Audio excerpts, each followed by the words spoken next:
स्वागत है। मैं आपके साथ फरहान नाज। 20 ಅಸೆಂಬ್ಲಿ ಸೀಟ್ಸು ಕುಕ್ಕಿದು 40 ಮೇಥಿ ಅವ್ರದ್ದು ಅಂತ ತಾನೆ. ಈ 40 ಸೀಟಿಗೆ ತಾನೇ ನೀವು ಇಷ್ಟು ಪರದಾಡ್ತಿರೋದು. 4 ಸೀಟ್ ಗಿಟ್ಟಿಸ್ಕೊಳ್ಳಲ್ಲ ಮುಂಡೆವ. ಪ್ರಧಾನ ಮಂತ್ರಿ ಆಗಿದ್ದವನು ಒಟ್ಟುಗೂಡಿಸ್ಕೋಬೇಕು, ಶಕ್ತಿ ಕಟ್ಟಬೇಕು. ಇದ್ಯಾವ ಚಿಲ್ಲರೆ ಕೆಲಸ ಸ್ವಾಮಿ. ಮಾತಾಡ್ತಿದ್ರೆ ಯೋಧರಿಗೆ ಸಲಾಮ್ ಹೊಡೀರಿ, ಯೋಧರು ಅದು ಇದು ಅಂತ ಎಲ್ಲ ಮಾತಾಡ್ತಿರಲ್ಲ ಮೋದಿ ಅವರೇ. ಇದು ಯೋಧ ಅನ್ನೋದು ನಿಮಗೆ ಕಾಣಿಸ್ಲಿಲ್ವಾ? ಇದರಲ್ಲೂ ಒಂದು ಯೋಧನ ಪತ್ನಿ ಇದ್ದಾಳೆ ಅನ್ನೋದು ಕಾಣಿಸ್ಲಿಲ್ವಾ ನಿಮಗೆ? ಆಗಿದ್ದಾಗಲಿ ನಮ್ಮ ಕಡೆಗೆ ವೋಟ್ಸ್ ಬರಲಿ ಅಂತ ಮಾತಾಡೋದಿದೆಯಲ್ಲ, ಅಥವಾ ಲೆಕ್ಕ ಹಾಕೋದಿದೆಯಲ್ಲ, ಅದಕ್ಕಿನ್ನ ಘೋರ ಕೃತ್ಯ ಇನ್ನೊಂದಿಲ್ಲ.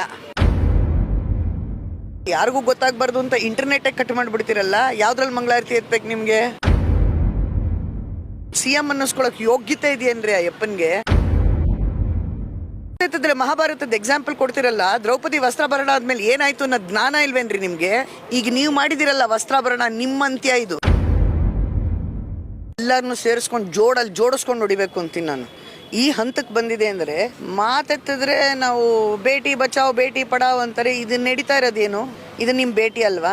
ಊರಲ್ಲಿರೋರ ಬಗ್ಗೆ ಎಲ್ಲ ಮಾತಾಡೋದಕ್ಕೆ ಬರುತ್ತೆ ನಿಮಗೆ. ಅಲ್ಲೋಗ್ಬಿಟ್ಟು ನಮ್ಮನೆ ಕಳೆದ್ರು, ಇಲ್ಲೋಗ್ಬಿಟ್ಟು ನಮ್ಮನೆ ಕಳೆದ್ರು ಅಂತ ನೀವು ಮಾಡೋ ಹಲ್ಕ ಕೆಲಸ ಎಲ್ಲ ಯಾರಿಗೂ ಗೊತ್ತಾಗಬಾರ್ದು ಅಂತ ಇಂಟರ್ನೆಟ್ಟೇ ಕಟ್ ಮಾಡಿಬಿಡ್ತೀರಲ್ಲ. ಯಾವ್ದ್ರಲ್ಲಿ ಮಂಗಳಾರತಿ ಎತ್ಬೇಕು ನಿಮಗೆ?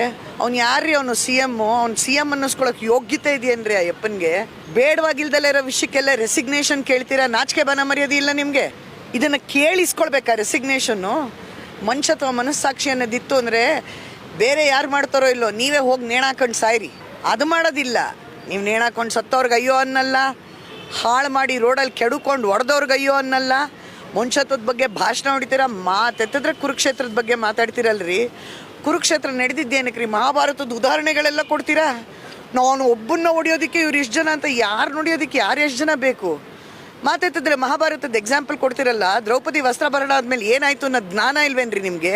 ಈಗ ನೀವು ಮಾಡಿದಿರಲ್ಲ ವಸ್ತ್ರಾಭರಣ, ನಿಮ್ಮಂತ್ಯ ಇದು. ನಿಮ್ಮಂತ್ಯ. ಕಣ್ಮುಚ್ಕೊಂಡು ಕೂತಿದ್ರ ನೀವು. ಇಡೀ ದೇಶಕ್ಕೆ ದೇಶ ಬೆಚ್ಚಿ ಬಿದ್ದೋಗಿದೆ, ನಿಮಗೆ ಮಾತ್ರ ಏನೂ ಗೊತ್ತಿಲ್ಲ ಅಲ್ವಾ?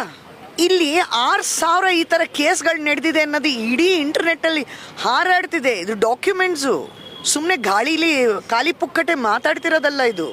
ದಿನಕ್ಕೊಂದೊಂದು ಕೊಲೆಗಳು ನಡೆದಿದೆ. ಬುಲ್ಡೆ ಹೊಡೆದಾಕಿದ್ದಾರೆ, ತಲೆ ಕತ್ತರಿಸಾಕಿದ್ದಾರೆ. ಆ ಮಣಿಪುರದ ಒಂದು ಹುಡುಗಿ ಬಂದು ಮಾತಾಡ್ತಾ ಇದೆ, ಪೊಲೀಸ್ನವರು ಅಂದರೆ ನಿಮ್ಮ ಕೈಲಿ ಆಗಲಿಲ್ಲ ಅಂದರೆ ಕರ್ಸಿ ಎಮರ್ಜೆನ್ಸಿ ಫೋರ್ಸ್ನ ಕರ್ಸಿ. ಅದನ್ನು ಬಿಟ್ಬಿಟ್ಟು ಪೊಲೀಸ್ನವರಾಗಿ ನೀವು ಕರ್ಕೊಂಡೋಗಿ ಆ 2 ಹೆಣ್ಮಕ್ಳನ್ನ ಮಾಬ್ ಕೈ ಕೊಡೋದು ಅಂದರೆ ಯಾವ ಸೀಮೆ ಗಂಡಸ್ರಿ ನೀವು?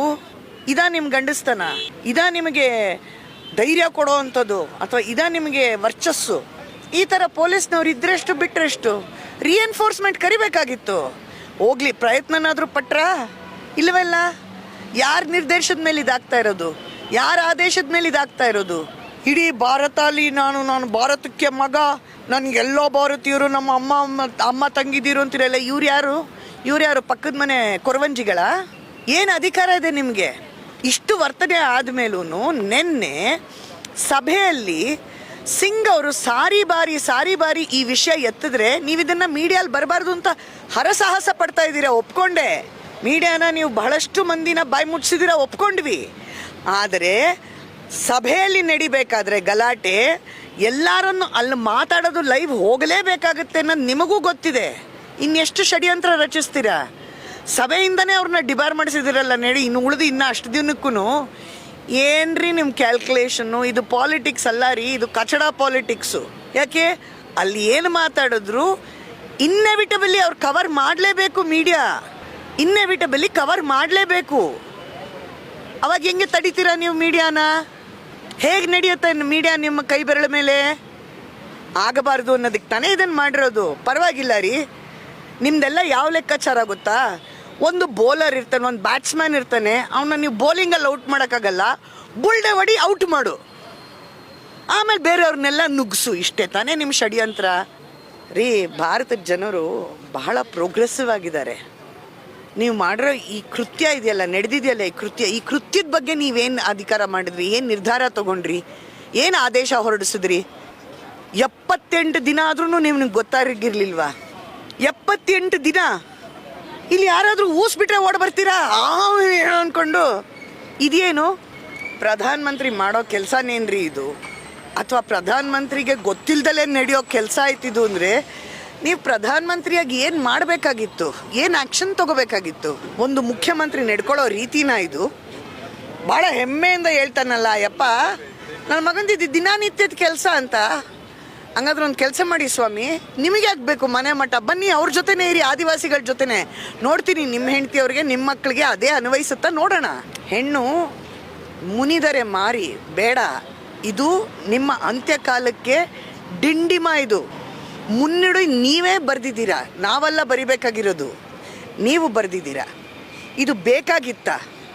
ಅಲ್ಲಿ ಅಷ್ಟೊಂದು ಪ್ರಾಬ್ಲಮ್ ಇದೆ ಗೊತ್ತು ತಾನೆ. ಆಫ್ಟರ್ ಆಲ್ ಒಂದು ಪೊಲಿಟಿಕಲ್ ಎಜೆಂಡಾ ಏನಿರ್ಬೋದು ರೀ? 20 ಅಸೆಂಬ್ಲಿ ಸೀಟ್ಸು ಕುಕ್ಕಿದು, 40 ಮೇಥಿ ಅವ್ರದ್ದು ಅಂತ ತಾನೆ.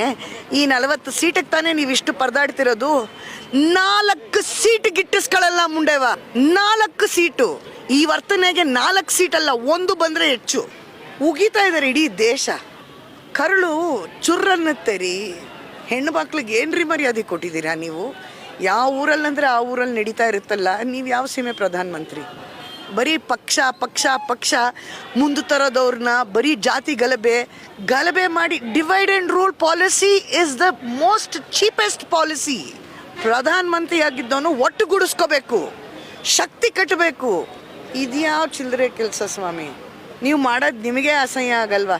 ನಿಮಗೆ ನಿದ್ದೆ ಬರ್ತಿದ್ಯಾ? All the best. ನಿದ್ದೆ ಬರಲಿಲ್ಲ ಅಂದರೆ ನಮ್ಮನ್ನು ಕೇಳಿ, ಡಾಕ್ಟರ್ಸ್ಗಳಿಗೆ ಹೇಳಿ, ಅಟ್ಲೀಸ್ಟ್ ಒಂದು ಝೋಲ್ ಫ್ರೆಶ್ ಆದರೂ ಕಳಿಸ್ತೀವಿ. ನಿಮ್ಮ ಜನ್ಮ ನೀವೇ ಹೊಗಳ್ಕೋಬೇಕು. This has happened on your watch, on your time, and believe me, this is going to put everything else that you have done down to dust, and it is the most shameful thing. Die in shame. ಅದರಲ್ಲೊಬ್ರು ಯೋಧನ ಹೆಂಡ್ತಿನೂ ಇದ್ದಾರೆ. ಅವ್ರು ಯೋಧ ಅಂದ್ರೆ ಆ ಮನುಷ್ಯ ಹೇಳ್ತಾನೆ ರೀ, ನಾನು ಭಾರತಕ್ಕೆ ಸರ್ವ್ ಮಾಡಿದೆ, ಐ ಆಮ್ ವೆರಿ ಸಾರಿ, ನನ್ನ ಹೆಂಡ್ತಿನ ನಾನು ಕಾಪಾಡ್ಕೊಳಕ್ಕಾಗಲಿಲ್ಲ ಅಂತ. We have failed you Manipur. ನಾವು Indians, we have failed you. ಈ ಪಾಲಿಟಿಕ್ಸ್ಗೆ ನಿಮ್ಮನ್ನು ಬಲಿ ಕೊಟ್ಟು ವಿ ಹ್ಯಾವ್ ಫೇಲ್ಡ್ ಯು. ಅಲ್ಲಿ ಹೋಗಿ ಆ ಯೋಧ, ನಾವೇನ್ರಿ ಮಾತಾಡ್ತಿದ್ರೆ ಯೋಧ್ರಿಗೆ ಸಲಾಮ್ ಹೊಡೀರಿ, ಯೋಧರು ಅದು ಇದು ಅಂತ ಎಲ್ಲ ಮಾತಾಡ್ತಿರಲ್ಲ ಮೋದಿಯವರೇ. ಇದು ಯೋಧ ಅನ್ನೋದು ನಿಮಗೆ ಕಾಣಿಸ್ಲಿಲ್ವಾ? ಇದರಲ್ಲೂ ಒಂದು ಯೋಧನ ಪತ್ನಿ ಇದ್ದಾಳೆ ಅನ್ನೋದು ಕಾಣಿಸ್ಲಿಲ್ವಾ ನಿಮಗೆ? ಸೊ ನೀವು ಹೇಳೋದು ಬರೀ ಬಾಯಿ ಮಾತು. It is not reality. It is not a reality check ಅಲ್ವಾ? It is just to impress people. You are a great entrepreneur, but you are a very sad executor. It really hurts, it really kills, and we are ashamed that we womankind ಇವತ್ತು 21ನೇ ಸೆಂಚುರಿಯಲ್ಲಿ ನಿಂತ್ಕೊಂಡು V failed Manipur ಮಿಸರಬಲಿ.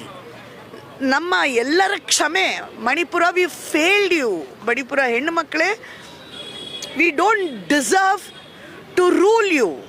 ನ್ಯಾಯ ಮಾಡೋಕ್ಕಾಗಲಿಲ್ಲ ಅಂದರೆ ಮುಚ್ಕೊಂಡು ಮನೇಲಿ ಕೂತ್ಕೋಬೇಕ್ರಿ. ಆಗಿದ್ದಾಗಲಿ ನಮ್ಮ ಕಡೆಗೆ votes ಬರಲಿ ಅಂತ ಮಾತಾಡೋದಿದೆಯಲ್ಲ, ಅಥವಾ ಲೆಕ್ಕ ಹಾಕೋದಿದೆಯಲ್ಲ, ಅದಕ್ಕಿನ್ನ ಘೋರ ಕೃತ್ಯ ಇನ್ನೊಂದಿಲ್ಲ. ನಾಚಿಗೇಡು. Today, the 19th June 2023, is a day of mourning for our Kuki Zo community. It is the culmination of a 5-day fasting prayer organized by KNT, that is Kuki Nampi Tau Home, that has been organized in different churches throughout our district. And many churches have been praying. And why am I saying that today is a day of mourning? Because our state government, the Honorable Chief Minister of Manipur, has declared war on the Kuki Zo community, terming us as poppy planters and narco-terrorists.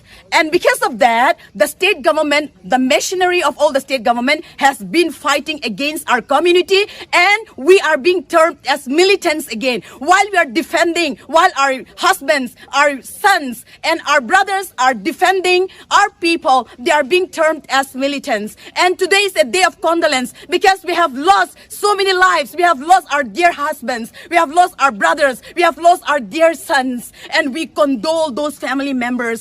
And not only our community, we condole the family members of the Meitei community, because we know that many of them have lost their sons, their brothers, and their husbands. And after 25 days, the Home Minister came to visit with us, and today is the 45th more than 45 days have gone, and we are very saddened by the fact that not a word has been uttered until now by our Honorable Prime Minister of India.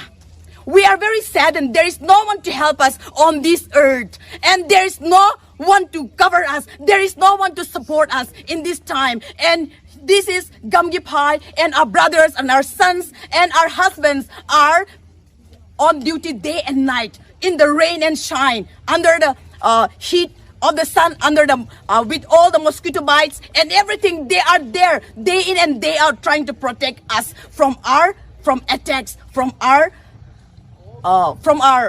I don't want to say enemy, because we don't have enemies, but those people who are trying to kill us, attack us day in and day out, they are planning every night and day to attack with us and to protect us from all these attacks. Our husbands and our sons and our brothers are out there, and we are feeling sorry for that one. And there is no one on this earth to come and say a word for us. And today is a day of prayer for us. So this stretch of land, we have been threatened by the leader of Meitei Lipun that they are going to wipe this stretch of land clean of all Kuki communities. And we are praying to God, because we have God, and only God is there to protect us. Only God can save us from this threat, from these attacks. And we believe that God will answer our prayers, because every land belongs to God, and God has given us this land to settle here from many years ago, even our grandfathers and forefathers.